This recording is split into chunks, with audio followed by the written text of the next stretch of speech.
नमस्कार दोस्तों।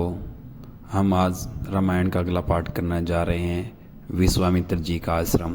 अब तक हमने देखा था कि विश्वामित्र और राम लक्ष्मण जी के साथ में बातें करते हुए जंगल से जा रहे थे। तो हम शुरू करते हैं आज का पाठ। विश्वामित्र जी ने कहा, हे वत्स, यह वास्तव में आश्रम ही है और इसका नाम सिद्धाश्रम है। यह सुनकर लक्ष्मण ने पूछा, गुरुदेव, इसका आश्रम का नाम सिद्धाश्रम क्यों पड़ा? विश्वामित्र जी ने कहा, इस संबंध में भी एक कथा प्रचलित है। प्राचीन काल में बलि नामक एक राक्षस था। बलि बहुत ही पराक्रमी और बलशाली था और समस्त देवताओं को भी पराजित कर चुका था। एक बार उसी बलि ने यहाँ पर महान यज्ञ का अनुष्ठान किया। इस यज्ञानुष्ठान से उसकी शक्ति में और भी वृद्धि हो जाने वाली थी। इस प्रकार का विचार करके देवराज इंद्र अत्यंत भयभीत हो गया। इंद्र समस्त देवताओं के साथ लेकर भगवान विष्णु के पास पहुंचा और उनकी स्तुति करने के पश्चात उनसे प्रार्थना की, हे त्रिलोकीनाथ, राजा बलि ने समस्त देवताओं को परास्त कर दिया है और अब वह एक विराट यज्ञ कर रहा है। वह महादानी है और उदार हृदय राक्षस है। उसके द्वार से कोई भी याचक खाली नहीं लौटा। उसकी तपस्या, तेजस्विता और यज्ञादि शुभ कर्मों से देवलोक सहित संपूर्ण ब्रह्मांड कांप उठा है। यदि उसका यह यज्ञ पूर्ण हो गया तो वह इंद्रासन को प्राप्त कर लेगा। इंद्रासन पर किसी राक्षस का अधिकार होना असुरों को परंपरा के विरुद्ध है। अतएव हे लक्ष्मीपति, आपसे प्रार्थना है कि आप कुछ ऐसा उपाय करें कि उसका यज्ञ पूर्ण न हो पाए। उनकी इस प्रार्थना पर भगवान विष्णु ने कहा, आप सभी देवताओं निर्भय और निश्चिंत होकर अपने अपने धाम पर वापस चले जाएं। आप लोगों का मनोरथ पूर्ण करने के लिए मैं शीघ्र ही उपाय करूँगा। देवताओं के चले जाने के बाद भगवान विष्णु वामन का रूप धारण करके वहां पहुँचे जहां पर बलि राजा यज्ञ कर रहे थे।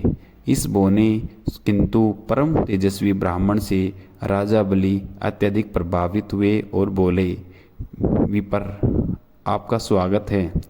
आज्ञा कीजिए, मैं आपकी क्या सेवा कर सकता हूँ? बलि ने इस तरह कहने पर वामन रूपधारी भगवान विष्णु ने कहा, राजन, मुझे बैठकर भगवान का भजन करने के लिए सिर्फ 2.5 चरण भूमि की आवश्यकता है। इस पर राजा बलि ने प्रसन्नतापूर्वक वामन को 2.5 चरण भूमि नापने की आज्ञा दे दी।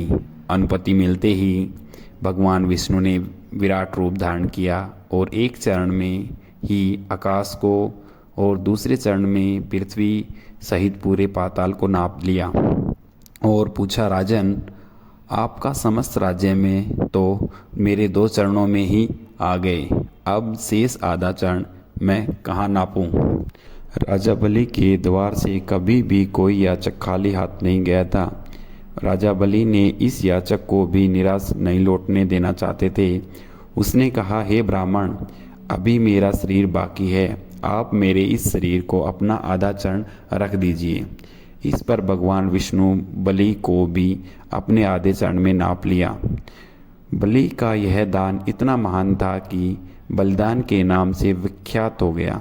भगवान विष्णु ने बलि की दानशीलता से प्रसन्न होकर उसे वरदान दिया कि यह स्थान सदा पवित्र माना जाएगा और सिद्धाश्रम कहलाएगा और यहाँ तपस्या करने वाले को शीघ्र ही समस्त सिद्धियाँ प्राप्त होगी।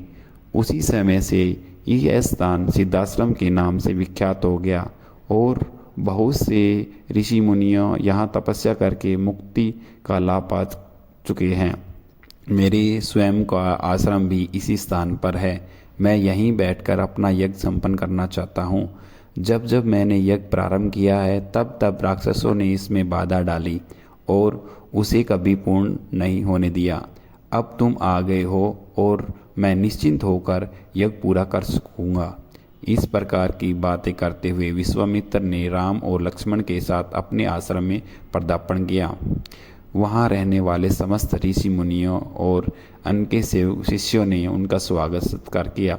राम ने विनीत स्वर में गुरु विश्वामित्र से कहा, मुनिराज, आप आज ही यज्ञ का शुभारंभ कीजिए। मैं आपको विश्वास दिलाता हूँ कि मैं आपके यज्ञ की रक्षा करते हुए इस पवित्र प्रदेश को राक्षस से मुक्त कर दूंगा। राम के इन वचनों को सुनकर विश्वामित्र यज्ञ सामग्री का एकत्रित करने में जुट गए। यही थी मेरी आज की रामायण का पाठ। और जय श्री राम, जय श्री राम।